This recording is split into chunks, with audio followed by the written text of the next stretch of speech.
Good morning students, this is your Hindi class and today we will continue chapter 15 सैनिक का बेटा। इस chapter को हम पढ़ चुके हैं और इसके और एक्सरसाइज कर चुके हैं। इसमें खालिस्तान और टिक द करेक्ट आंसर कर चुके हैं। अब हम इसके प्रश्न उत्तर करेंगे। तो क्वेश्चन नंबर 5 है उत्तर विस्तार से अभ्यास पुस्तिका में लिखिए। तो चलिए कॉपी में करते हैं। पेज नंबर 1 है हमारा का पेड़ों के झुरमुट से नन्हे बालक ने क्या देखा। तो उत्तर लिखिए। उत्तर है हवाई जहाज के दुर्घटनाग्रस्त होकर पक्षी की तरह लड़खड़ाते हुए बच्चे ने उसे नीचे गिरते देखा। जलते हुए हवाई जहाज में से एक आकृति, पायलट की आकृति निकली थी ना, एक आकृति पायलट हम कोष्ठक में लिख लेंगे, बाहर निकली। एक सफ़ेद ढांचा पिकट होकर आकाश में फूल की तरह खिल गया, क्योंकि वो पैराशूट से उतरा था ना, तो वह फूल की तरह खिल गया और वह आकृति हवा में लहराती हुई जमीन की ओर आते हुए नन्हे बालक ने देखा। ठीक है। वह प्रश्न नंबर खा अब अपने जीवन और देश के लिए दौड़ पड़ो। पायलट ने बालक से ऐसा क्यों कहा? पायलट ने कहा था इसलिए पायलट ने जब कागजों का बंडल दिया और उसे सेना के कमान अधिकारी को देने के लिए कहा और कहा कि इसे संभाल कर रखें और नियत समय पर अंबाला पहुंचा दें। अब अपने जीवन और देश के लिए दौड़ पड़ो, क्योंकि इस कागज को संभालना भी ज़रूरी था और अपनी जान बचाना भी ज़रूरी था, इसलिए उसने ऐसा कहा। अब है पेज नंबर गा। पेज नंबर गा है कमान अधिकारी को मकबूल भट्ट ने अपने बारे में क्या बताया। तो उसने कमान अधिकारी को बताया कि मेरा नाम मकबूल भट्ट है, मेरे पिता को वीरता के लिए पदक मिल चुका है, वे देश के लिए लड़ते हुए शहीद हुए थे। अब मैं और मेरी माँ यहाँ रहते हैं। जब विमान भेदक तोप चलने की आवाज़ सुनाई दी तब मैं विमान को देख रहा था। ठीक है, उसने ये सब अपने बारे में बताया। पेज नंबर घा है पाठ के आधार पर मकबूल तट का चित्रण कीजिए। पाठ के आधार पर हम मकबूल भट्ट का एक चित्रण लिखते हैं छोटा सा। मकबूल भट्ट एक नन्हा बालक था, परंतु वह बहुत ही साहसी और निडर बच्चा था। उसने अपनी जान की परवाह किए बिना पायलट के पास जाकर उसकी सहायता की और कागजों का बंडल कमान अधिकारी तक पहुंचाने में उसने बहुत बहादुरी का काम किया। वह बहुत ही देशभक्त था और अपने माता पिता का नाम गर्व से ऊंचा उठाना चाहता था। ठीक है, तो यह सारे क्वेश्चन आप अपनी कॉपी में करेंगे। और अब हम करेंगे बुक की एक्सरसाइज। देखिए भाषा बोध। नंबर 1 है बॉक्स में दिए उचित क्रिया शब्दों से रिक्त स्थानों को भरिए। तो नंबर का है घाव से खून नीचे डैश रहा था। इनमें से हमें छांट कर लिखना है ना, तो क्या हो रहा था? टपक रहा था। घाव से खून नीचे टपक रहा था। खा है झरना डैश रहा था, तो झरना बह रहा था ना, बहता है झरना तो झरना बह रहा था। गा व्यक्ति के पैर डैश रहे थे, तो क्या आएगा यहाँ पर? इन शब्दों में से लड़खड़ा रहे थे। ठीक है, व्यक्ति के पैर लड़खड़ा रहे थे। भारत माँ की जय के शब्द डैश रहे थे, क्या हो गए थे? गूंज रहे थे। अबे ड़ा पक्षी डरकर पंख डैश रहे थे, क्या हो रहे थे? पक्षी डरकर पंख को फड़फड़ा रहे थे।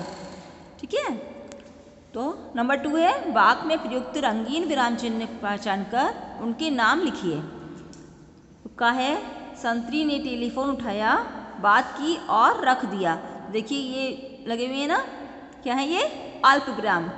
यहाँ पर अल्प विराम लिख देंगे। खा हमें इन विराम चिन्हों को पहचान कर उनके नाम लिखने हैं। खा ठीक है, तो इनका ये विराम चिन्ह लगे हुए हैं। ये कौन सी विराम चिन्ह है? उद्धरण चिन्ह, तो यहाँ पर हम उद्धरण चिन्ह लिख देंगे।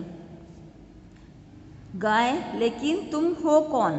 वह कुछ नहीं बोला, तो ये रंगीन में क्या है? विराम चिन्ह प्रश्न सूचक चिन्ह है ना, तो यहाँ पर प्रश्न सूचक चिन्ह लिख देंगे। घा शाबाश, फिर ये वाला चिन्ह लगा हुआ है, तुम वाकई बहादुर, बाप के बहादुर बेटे हो, ये रंगीन है, तो ये कौन सा चिन्ह है? विस्मयादि बोधक चिन्ह है। ठीक है, यहाँ पर विस्मयादि बोधक चिन्ह लिख देंगे।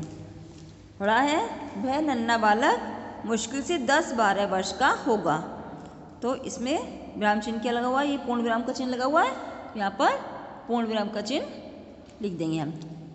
ठीक है, अब नंबर 3 है अकर्मक और सकर्मक क्रिया ढूंढकर लिखिए। तो देखिए, बच्चा देख रहा था, बच्चा देख रहा था क्या है? इसमें अकर्मक क्रिया है। अब है बच्चा विमान देख रहा था, तो विमान देख रहा था तो यहाँ क्या हो गया? सकर्मक क्रिया हो गई यहाँ पे।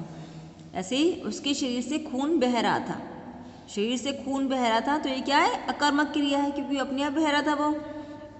उसकी आंखों में आंसू तैर आए, ये भी अकर्मक क्रिया, कि आंसू अपने आप ही आया, उसने कुछ थोड़ी किया उसमें। अब सब लोग देखने लगे, तो ये क्या हो गया? सब लोग देख रहे थे, तो ये क्या हो गया? सकर्मक क्रिया हो गई। और यहाँ चाहे नन्हा बालक बाहर निकला, नन्हा बालक बाहर निकला, तो ये क्या है? सकर्मक क्रिया, बालक अपने आप निकल कर आया ना, तो ये क्या है? सकर्मक क्रिया है। ठीक है, इसको आप अच्छी तरह से अपनी बुक में भरेंगे और प्रश्न उत्तर कॉपी में लिखेंगे और लर्न करेंगे।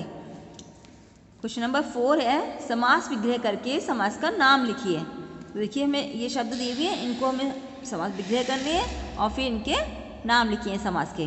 तो ये दुर्घटनाग्रस्त है, तो दुर्घटना से ग्रस्त, और फिर इसमें समास कौन सा प्रयुक्त हुआ है? तत्पुरुष समास।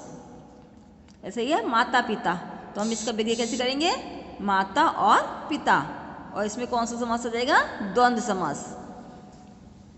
हाथों हाथ, तो इसका विग्रह करेंगे हाथ ही हाथ में, मतलब हाथों हाथ है ना, तो हाथ ही हाथ में हो जाएगा। इसमें कौन सा समास आ रहा है? अव्ययी समास। देशभक्ति, देशभक्ति में विग्रह क्या करेंगे? देश की भक्ति, और इसमें तत्पुरुष समास आ जाएगा। भला मानस, भला हो जो मानव, तो यहाँ कौन सा आ जाएगा? कर्मधारय समास, क्योंकि वो अपने कर्म के अनुसार भला बनाए ना, इसलिए कर्मधारय समास। तिरंगा, तिरंगा क्या होता है? 3 रंगों का, इसका विग्रह हो गया 3 रंगों का, इसमें द्विगु समास आ गया। ठीक है, तो आप ये अपने आप सारा बुक में भरेंगे और इसको लर्न करेंगे और समझेंगे कि इसमें ये समास क्यों लगा है, क्योंकि समास आप पढ़ चुके हैं पहले। ठीक है, अब है क्वेश्चन नंबर 5 भविष्य काल में बदलकर वाक्य दोबारा लिखिए। तो पहला है मैं चल नहीं सकता, तो भविष्य काल में बदलने में क्या हो जाएगा? मैं नहीं चलूँगा।